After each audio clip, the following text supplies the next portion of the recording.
The teachers' unions are once again doing their best to fuck over the students.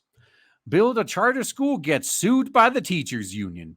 Now, Vertex Academies is set to open next month at the old Blessed Sacrament campus in the Bronx. Its founders, Ian Rowe and Joynet Mungwal, are confident they'll beat back the legal challenge. Why would teachers' unions be oh, right, it's because they don't care about the students.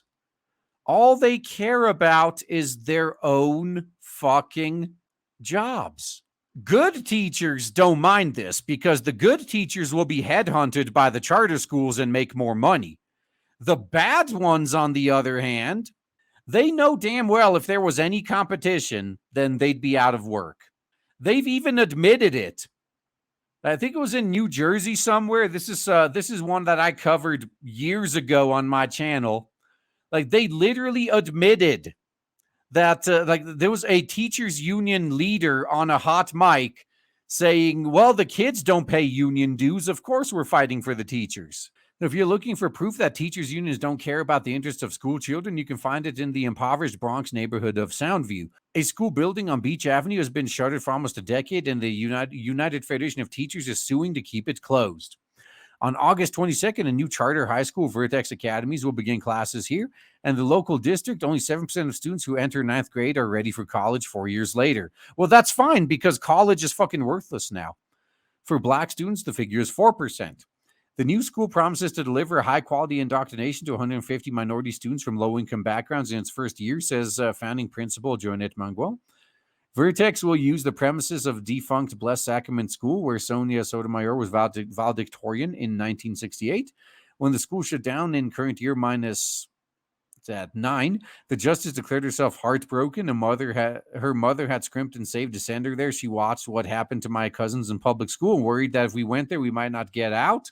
And now, is she going to be on the side of the teachers, I wonder? Because I think probably. I interview Miss Mungwal, 34, and co-founder Ian Rowe, 57, on the edge of the school's playground, which includes a grass soccer and baseball fields and a basketball court. It's 39,900 square feet, Mr. Rowe says, a little shy of an acre. This is an unheard of for a public school in the Bronx. Its teachers start work on August 1st, 3 weeks before the students arrive. There are 15 teachers, Ms. Mungwal says. One of them is moving from Maine, another from Indiana. A literature teacher is an American, now teaching English in China. So sounds good, right? Except for the parasites who are going to lose their jobs. Vertex Academies will start this year by enrolling 150 freshmen for the class of current year plus 4, the first to graduate. The next year will enroll 220. Some 60% of the first class will come from 4 designated K-8 charters in the Lower East Side of Manhattan and the Bronx that will serve as feeder schools. 3 of these schools are part of the network of charter schools, Public Prep, to which Mr. Rowe is CEO. Around 80 to 85% of the kids are from low-income families, Mr. Rowe says. In terms of racial demographic, it's Black and Hispanic. The rest of the places at Vertex each will go to transfer students selected by lottery, a customary manner of admission for charter schools. That's where the UFT comes in. Mr. Rowe explains that Vertex is a charter management organization. The State University of New York gave the 4 feeder schools the authority to run the high school. They could choose to run it themselves, but they're hiring Vertex to run it on their behalf. The union alleges that Vertex isn't an extension of an existing charter, but a new school masquerading as an extension. The new charters are prohibited in New York City because of a cap imposed by state legislators at the union's behest. Why would teachers, who we are told care so much about children and the future of the country, why would they go through such lengths to cripple it? Why would they do this? It's almost as if they only care about themselves. And everything you've heard about these sweet, innocent angel teachers is a fucking lie. Though Mr. Rowe is undaunted by the legal challenge, there's no chance at all that we cannot open on August 22nd. We wouldn't be spending $2 million to renovate this building if I weren't confident we'd win. We wouldn't be asking philanthropists to hand over their money and hiring staff. So SUNY and the 4 feeder schools quickly lawyered up, persuading Jay Lefkowitz, a partner at Kirkland & Ellis, to represent them pro bono. Without his help, Mr. Rose says, we would have already incurred $500,000 of expenses, and the union knows this. Yep, that's another typical tactic. They just try to bankrupt you. So he says the U of T lawsuit is meritless, and given other organizations such as KIP, Achievement First, and Success Academy have extended their charters to open New York schools in the same manner, these precedents are cited in the motions to dismiss the U of T's complaint. Oh, and make sure you also countersue them for expenses and time wasted.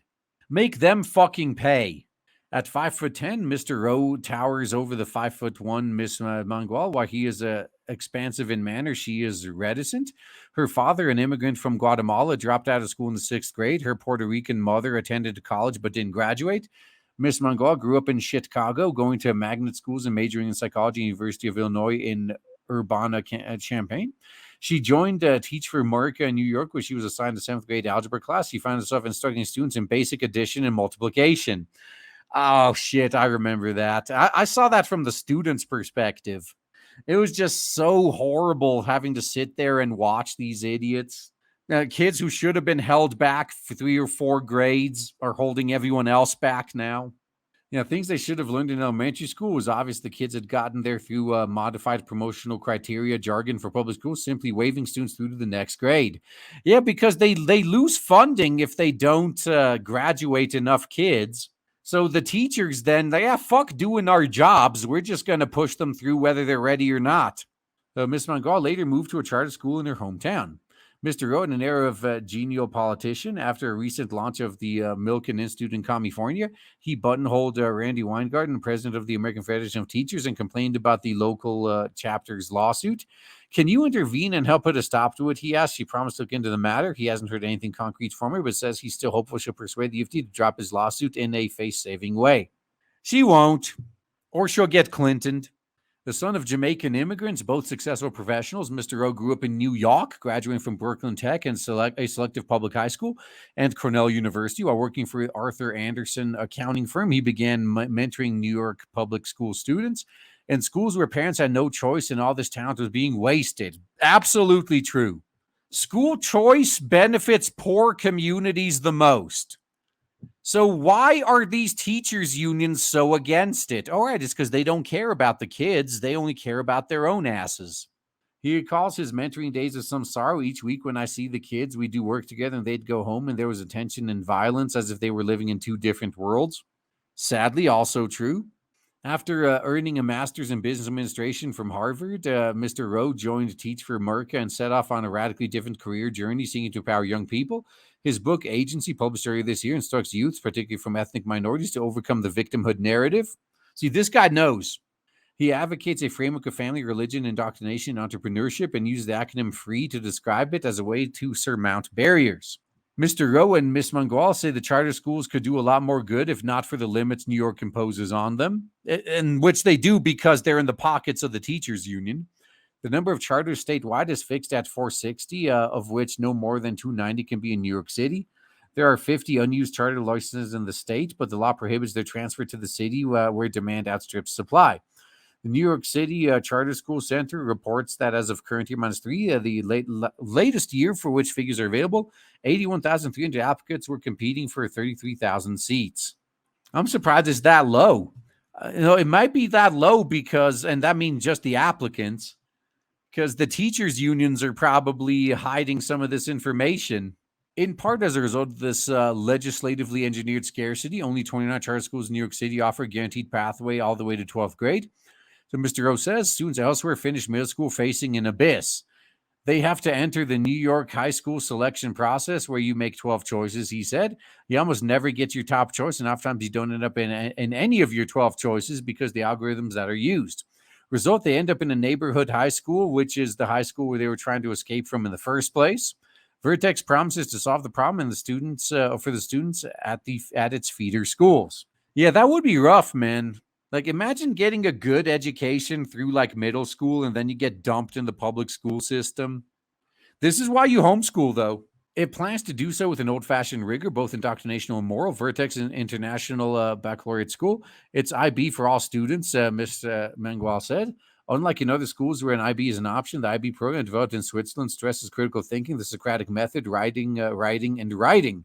Ms. Mangual says, stressing that this should help students prepare for higher indoctrination. But why would you? Now, this is the one thing I disagree with them on. Why would you be preparing students to waste their time and money on college? And what students struggle with most in college is not being able to do independent research. We're going to make each student complete a research paper by the end of 12th grade. How about you prepare them for actual useful jobs that don't require college? So Mr. O, for his part, emphasizes the school will inculcate what he calls cardinal virtues: courage, justice, wisdom, and temperance. Good plan. So he notices my raised eyebrows when he mentions temperance and elaborates that it means self-restraint, the ability to constrain your desire, not just in a carnal way, but as self-regulation. So the exact opposite of instant gratification. Students will be required to wear uniforms. It's going to be navy blue bottoms and gray polo shirt, pants for boys and girls, and black shoes. So we really want our students to have a navy blue blazer for community meetings and presentations. Now, this might not be a good idea because they're probably going to be targeted in the neighborhood, but yeah, we'll see what happens. School buy one set of clothes for each student with the money from a well-wisher, but parents will have to cover the cost of replacements. Now, you want skin in the game? I agreed. So Sotomayor wore a uniform here too more than half a century ago. We talked to parents about her. Miss Mangwal said majority of parents visiting school are Hispanic. They feel they can feel her vibes are in a good way. The words "Blessed Sacrament School" are emblazoned on the building above as we walk by. Going to leave that up. Mr. Rose says this is a hallowed ground. We want to respect the institution, unlike the teachers' unions. So all their joy in the new beginning, over the new beginning, Mr. O, Miss Mangwala point to a source of regret. Charter schools may be helping to accelerate the decline of the city's Catholic schools, at least 60 of which have shut down since 2000. Catholic schools have always been the escape valve for low-income families looking for an alternative. They pieced their pennies together to be able to pay a couple $1,000s to go to them. Well, they've been kind of co-opted too these days. Over time, as tuition-free charter schools came into those same communities, parents started to gravitate towards them. Charter schools were offering values-based indoctrination, safety, core academics. Mr. Rowe said, "We're not religious, but we're offering you parents a good place for your childrens." This displacement of Catholic schools is an unspoken thing that many charter school leaders don't like to admit, Mr. Rowe said ruefully. I want charter schools to expand the pie of options that kids have, not just basically replace the Catholic schools. Yeah, and plus, there's also another problem. If they're just replacing other existing schools, they lose their argument that there's a demand for them. Yet he and Miss Mangola take heart from the parents who have flocked to Vertex in search of salvation for their childrens.